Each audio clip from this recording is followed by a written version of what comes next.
Alright, good morning, happy hump day. I bought these fridge organizing containers from Amazon. Now I'm gonna put my fruits and already clean my strawberries. So I'm just rinsing them right now. After soaking them and rinsing the water. And then I just give them a shake, put them in the container. I store my fruits, my vegetables in that pack.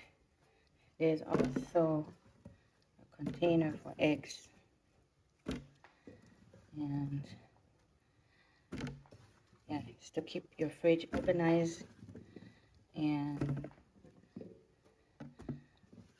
once you wash your vegetables, then it'll be easier to eat healthy because it's already washed. You don't have to worry about that. Just grab and eat.